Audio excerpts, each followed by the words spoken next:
There are people who walk into a room and demand attention, and then there are the ones who command it without saying a word. Elena was the second kind. She stepped onto the 7:40 p.m. express train bound for Seattle like she'd been there 1,000 times before, like the rhythm of the world moved at her pace, not the other way around. Her boots made no sound on the metal steps. Her long coat moved with the air, not against it. She had no luggage, just a worn leather purse and a folded paperback novel she didn't seem interested in reading. Some people get noticed because they talk too loud, dress too flashy, or make everything about themselves. Elena got noticed because she was quiet, and people, especially certain types of men, don't like what they can't figure out. She didn't skin the car for a seat. She simply walked halfway down the aisle and chose one by the window. She didn't rush. She didn't hesitate. She just moved and the world made room. She was in her 40s, maybe elegant, but not dressed to impress. Hair pulled back neatly, eyes steady, unreadable. The kind of woman who knew how to be invisible if she wanted to be, and chose not to. As the train filled, the conductor made his usual announcements. Passengers jostled to find their seats, and the city's skyline faded behind the smudged windows. A young man sat across the aisle blasting music through cheap earbuds. A tired mom with 2 kids settled into the row ahead. An elderly man behind Elena coughed gently into a handkerchief. And then there was Dean. He boarded last. Always did. Dean wasn't the type who respected lines or timetables. If he wanted a seat, he took it. If someone objected, he glared until they didn't. The kind of man who never really grew up, just got louder, stronger, and meaner. 40-something. Stocky. Wore a leather vest over a too-tight Henley. Big hands. Loud voice. Walked like he thought the floor owed him rent. He talked to no one, but everyone heard him, even when he wasn't speaking. Dean had a reputation, not just in the city, but on that train. He was the guy you didn't make eye contact with, the guy who pushed past you in the aisle and made a comment just low enough to avoid a charge, but not low enough to be forgotten. That night, he noticed Elena the moment he stepped on. She didn't look up, didn't flinch, just kept her gaze out the window as the train pulled away from the station. That's when he decided she'd be the one. He dropped into the seat across from her, without asking. Legs spread, arms draped lazily over the back of the neighboring seat. He smiled, the kind of smile that makes skin crawl. She didn't return it. "You travel alone?" he asked. She didn't respond. Dean leaned forward slightly. "Didn't mean to scare you, sweetheart. Just making conversation." She slowly turned her head, met his gaze, and said calmly, "You're not scary." That made his smile twitch. Not vanish. Twitch. A hairline fracture of ego. "What's your name?" "Elena." He nodded. Pretty name for a pretty face. She said nothing. He leaned back. "You should smile more. You got one of those faces that looks like it forgot how." She turned her eyes back to window, unbothered. Now, here's the part where the story starts to burn. If you're thinking this is just another uncomfortable train ride, think again, because in the next few minutes, someone is going to make the biggest mistake of their life. Someone is going to raise a hand, not in anger, but in arrogance, and they're going to slap the wrong woman. And that woman, she's not just anyone. She's Chuck Norris's wife. Yes, that Chuck Norris. But Dean doesn't know that yet. And you're about to find out what happens when the line between disrespect and danger gets crossed and who shows up to fix it. This isn't a story about revenge. It's about justice. It's about what happens when you ignore every warning the universe gives you and double down on disrespect. And it all starts with this moment, this woman, this silence that Dean mistakes for submission. But you'll see, because in just a little while, this train will become a legend. And Dean will become the cautionary tale no man ever wants to be. So sit back, keep listening, because what comes next, let's just say, you've never seen a roundhouse kick delivered with this much poetic timing. Dean liked power, not the kind that comes with titles or wealth. He didn't have much of either. His power was the kind you take. The kind people give you when they're too tired to fight back. The kind built on shoulders shrugged, heads lowered, Voices swallowed. That's why silence bothered him. That's why Elena bothered him. She didn't respond the way people usually did. Didn't shift in her seat. Didn't glance around for help. She just sat there, calm, composed. And that only made Dean lean in harder.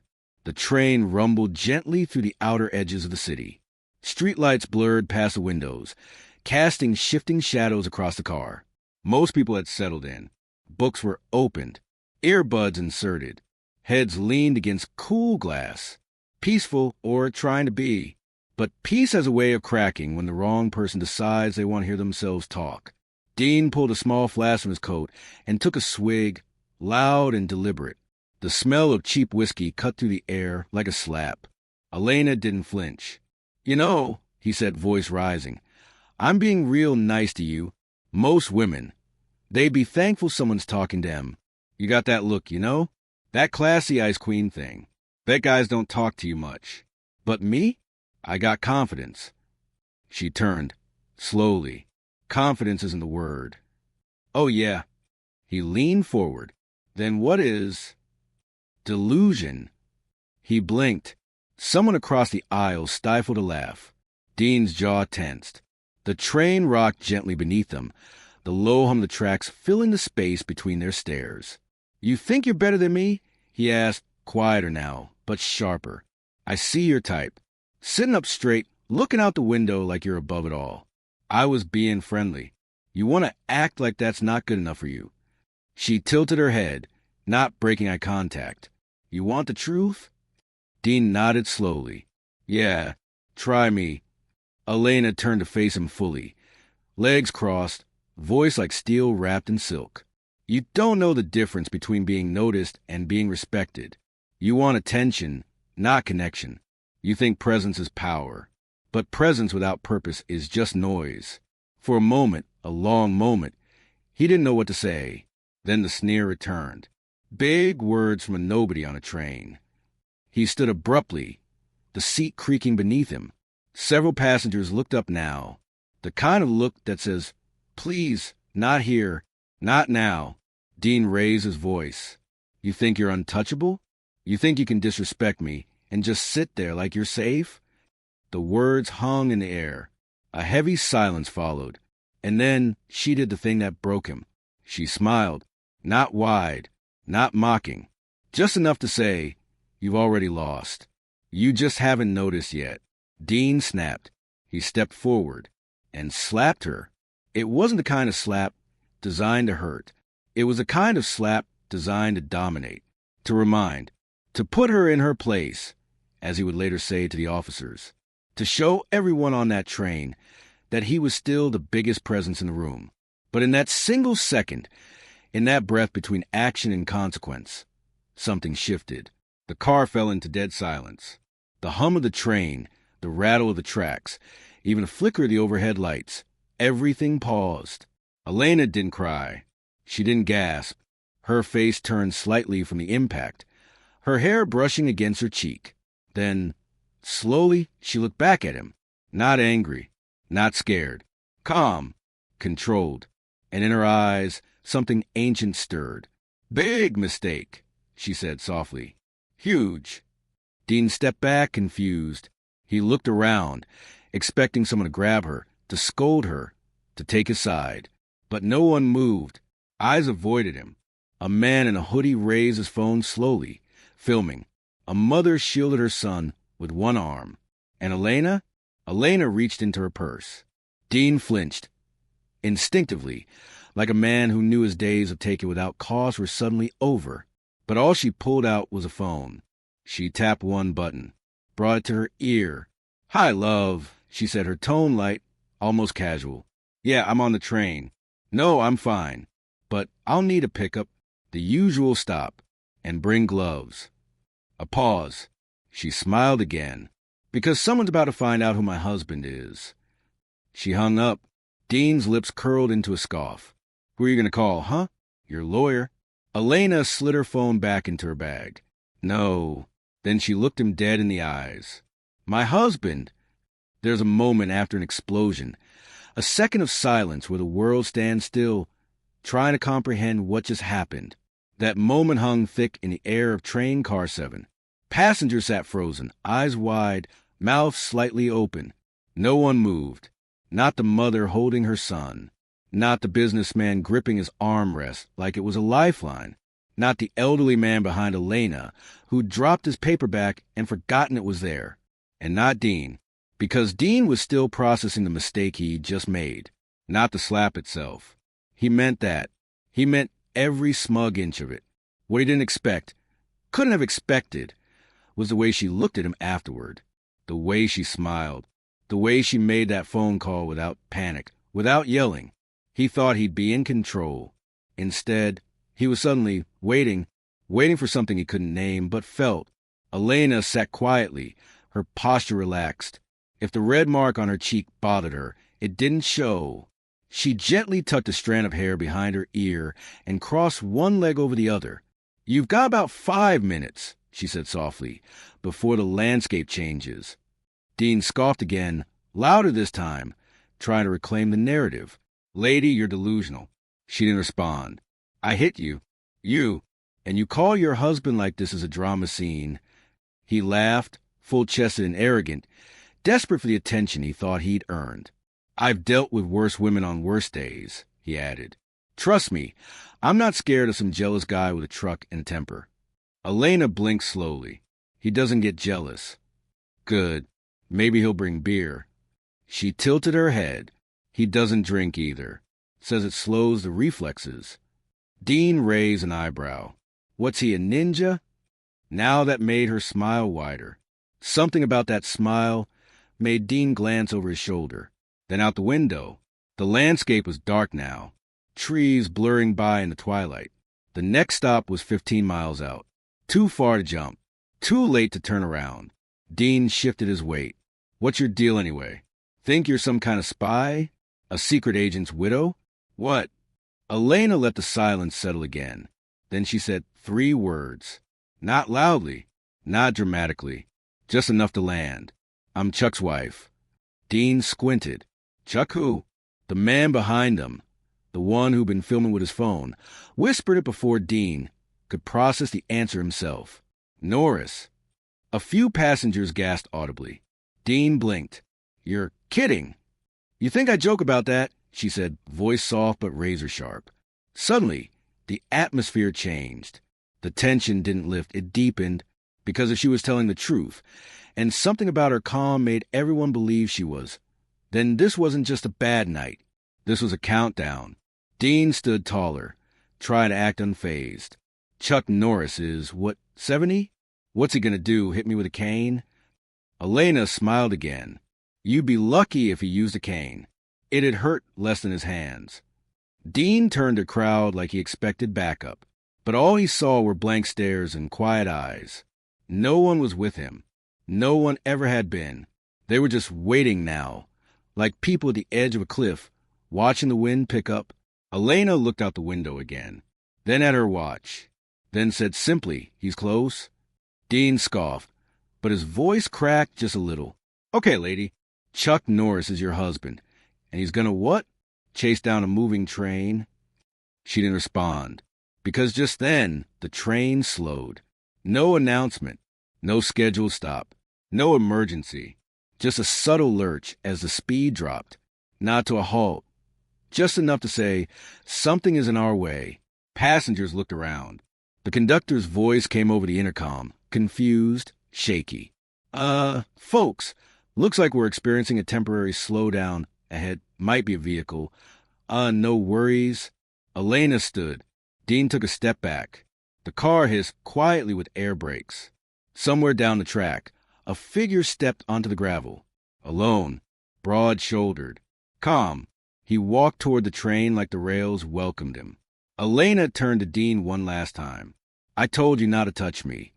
Dean laughed again, but this time it was hollow. "You really expect me to believe that?" She cut him off with a whisper. "Don't believe me. Just stay standing." Then she picked up her purse, took a step to the aisle, and waited. Outside, the man reached the door. Inside, everyone held their breath. Dean stood frozen in place. And Chucknorris boarded the train. The sliding door hissed open. and in stepped a man who didn't need an introduction. No security, no entourage, no flashing lights or booming music. Just boots, dusted with gravel from the tracks, stepping lightly onto the floor of car 7. Chucknorris didn't storm in. He arrived, and the moment he did, the energy in the car changed.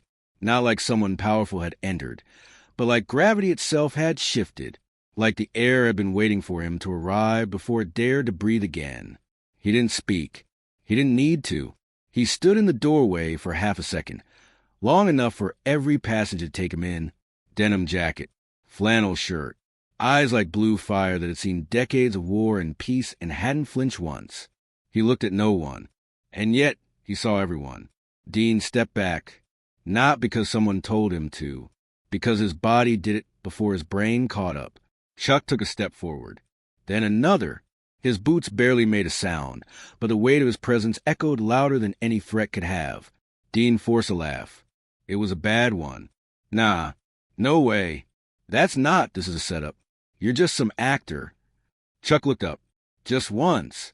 His gaze met Dean's like a lighthouse catching a ship mid-sink.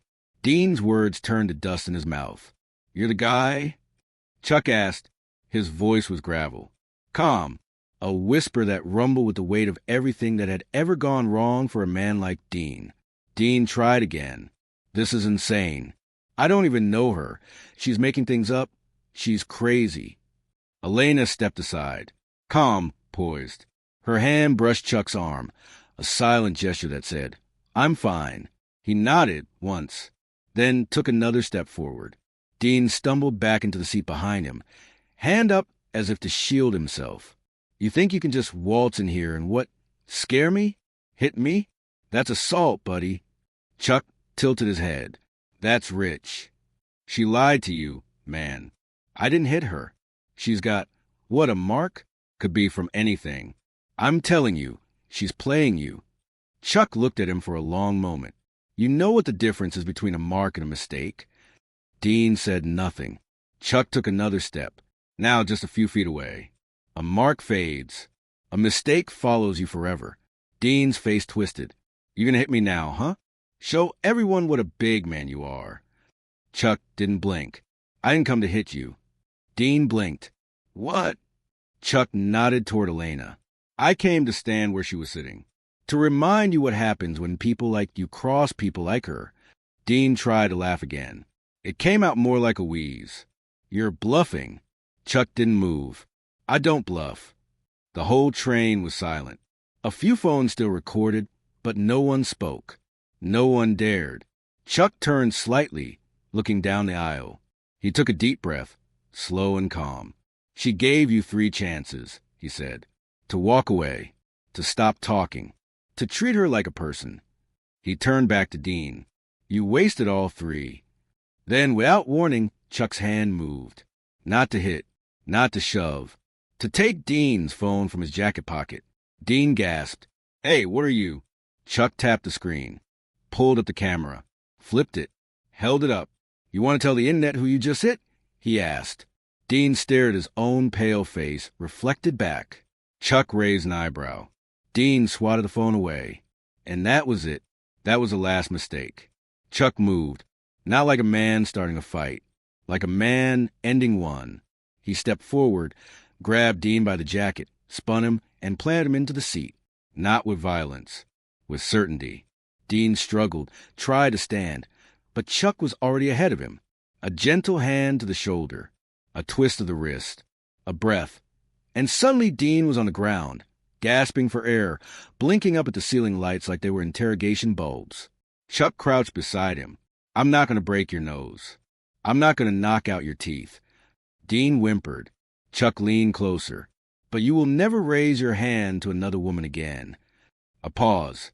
Because if you do, she won't need me next time. He stood.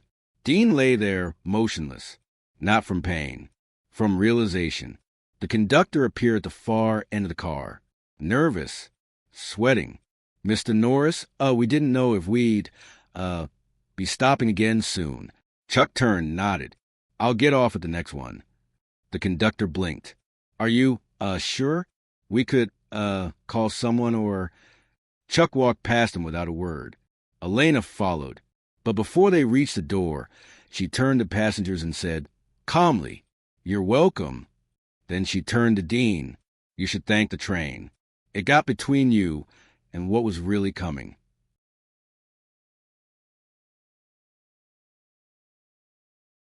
Silence is a strange thing.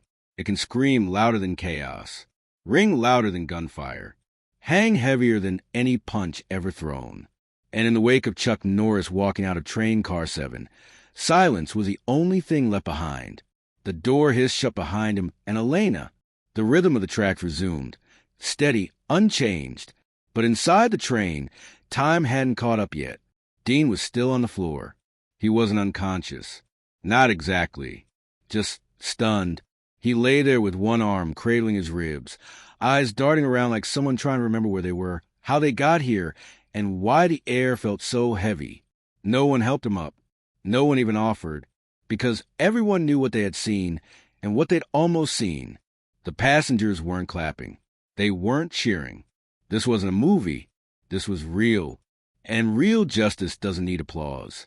A teenage girl with purple headphones leaned forward from her seat and said, not loudly, not smugly, just with quiet wonder, that was Chucknorris. The man next to her whispered back, "I thought he lived in the mountains somewhere, off-grid, out of the game." Another voice chimed in from behind. That was off-grid. He just walked onto a moving train.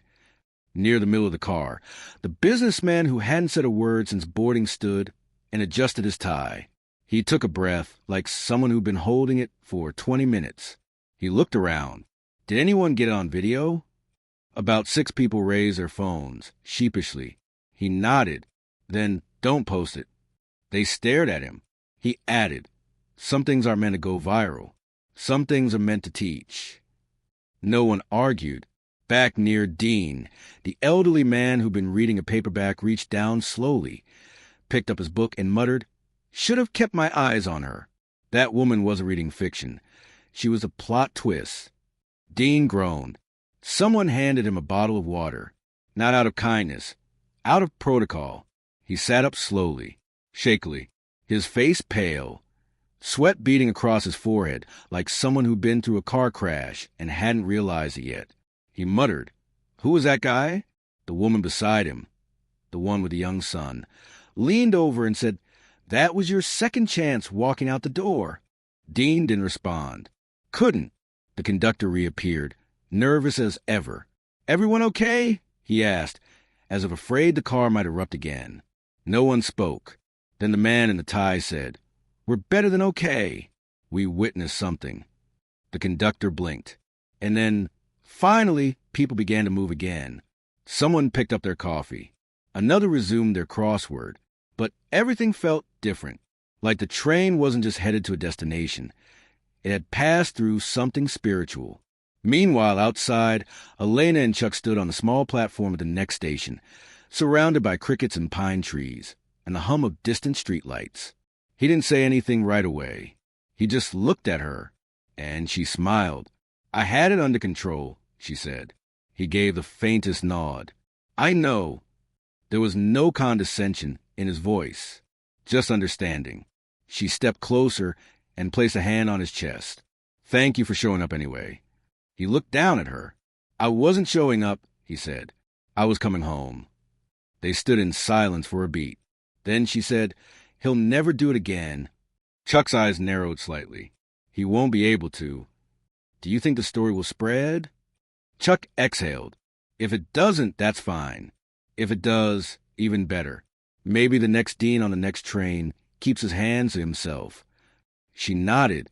A pickup truck pulled into the lot nearby, its headlights cutting through the trees. Chuck turned slightly toward it. Their ride had arrived. Before they climbed in, he looked back at the train disappearing down the tracks. "You still want to take the train tomorrow?" he asked. She smiled. "Absolutely." He raised an eyebrow. "You're sure?" "I like it," she said. "And besides, I hear it's safe." Chuck smiled, and the two of them drove off into the dark. Inside train car 7, the atmosphere had settled into something you couldn't quite name, somewhere between reverence and disbelief. The mom with the kid whispered a soft lesson into her son's ear. You see what that man did? That's what it means to protect someone. He nodded. The girl with the purple headphones typed something on her phone. A private message, not a tweet. I saw her, the woman who didn't flinch. I hope I can be like that someday. Dean didn't speak again, not for the rest of the ride. He got off 2 stops early. Didn't look anyone in the eye. Didn't try to argue or justify. He just disappeared into the night, like a man who'd been given a story he couldn't tell without revealing too much shame. And the rest of the train? They remembered. Because once you've seen a legend walk in, settle a room with silence, and walk out without demanding credit, you don't forget. By morning, the video had already been scrubbed from the internet. The clips of Chucknorris stepping onto the train, gone. The footage of Dean trying to explain himself to a floor panel vanished. The moment where silence felt like a verdict disappeared into rumor. But those who were there remembered. And so did the people who'd been watching, far from the pine trees and the train platform, deep in a windowless building that didn't show up on Google Maps. A screen flickered to life. Surveillance feed, Phoenix to Seattle corridor, car 7. Timestamp, 2041. Subject, Dean Riker. 2 men stood before the screen, one in a dark blazer, the other, older, in military green with no insignia. The older one spoke first. Well, he said, scratching the side of his face, he showed up. The younger man nodded. After 2 years off the grid. Not off the grid, the older man corrected. Just waiting. The screen paused. A frame showing Elena turning to face Dean just moments before the slap.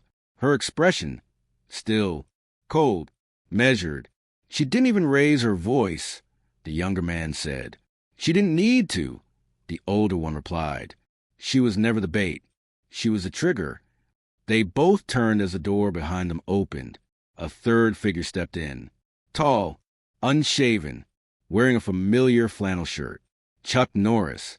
No fanfare. No briefing. Just presence. The younger man straightened. Sir.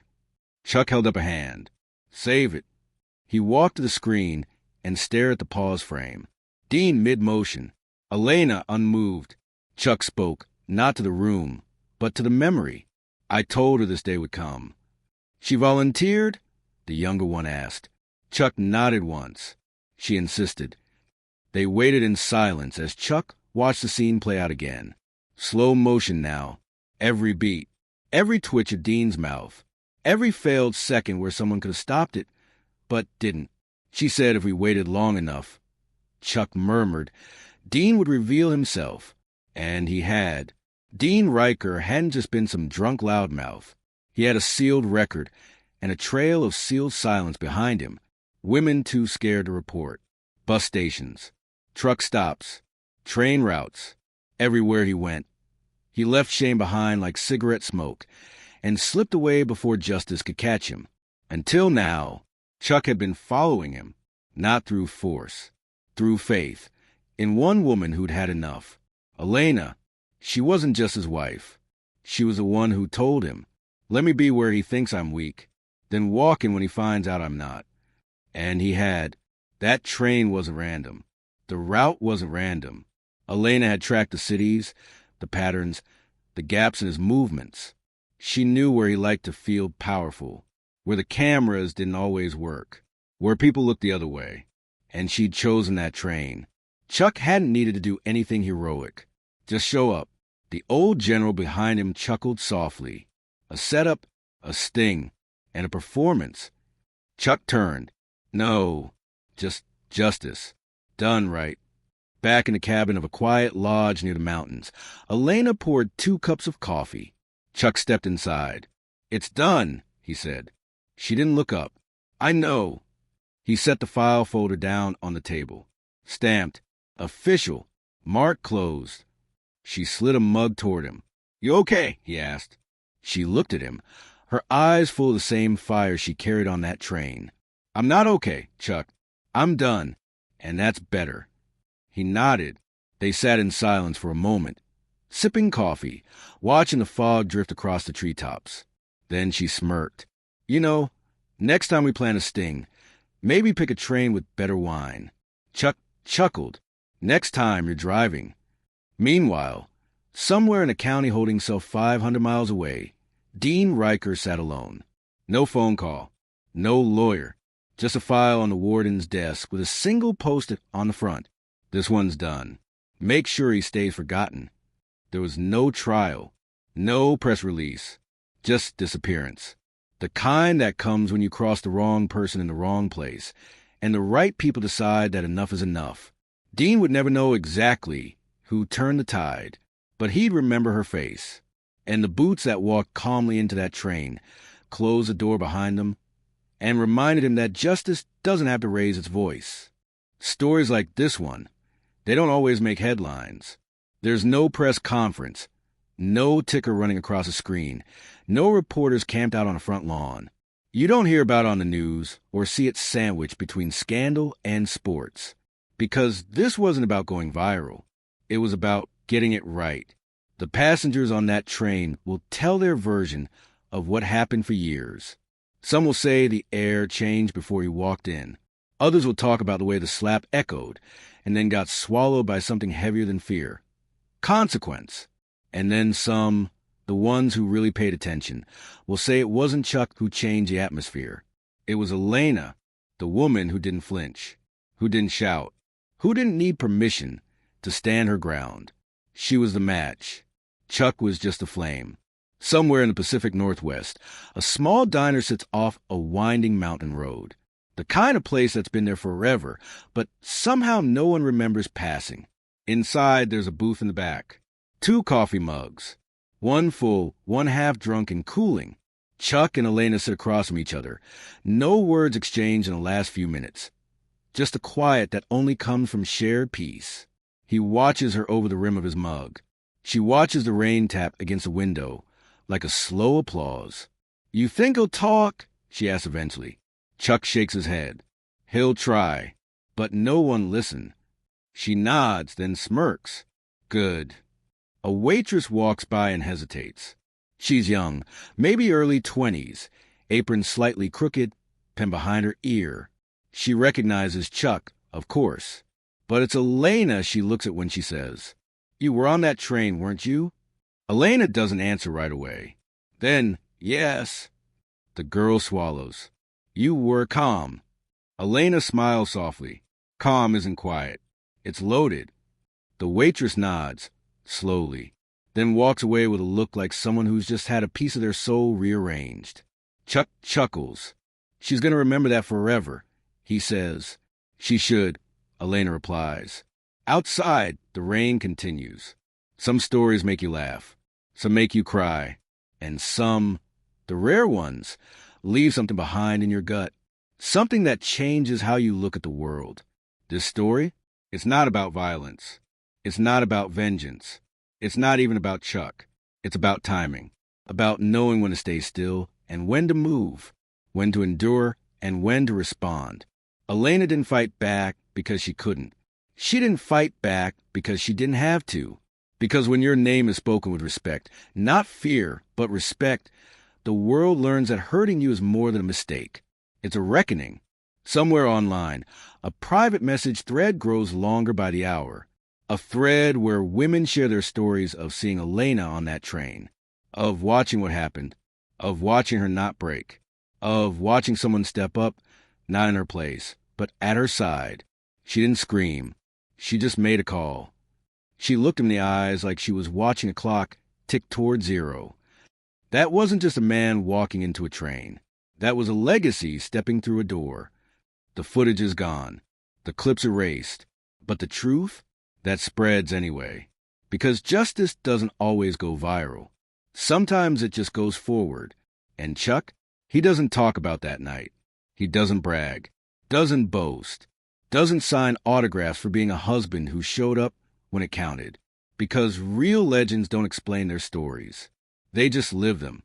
He'll tell you it wasn't about him. That he didn't need to throw a punch. That all he did was open a door and let the truth walk in behind him. But we all know better. We know the truth when we see it. And the truth is this. Some men make threats. Others make calls. Chuck makes history. If you enjoyed this tale of roundhouse wisdom and silent justice, hit like before Chuck Norris finds out you didn't.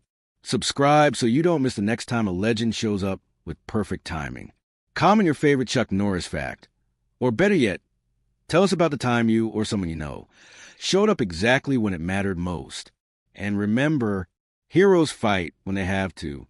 Legends fight without lifting a fist.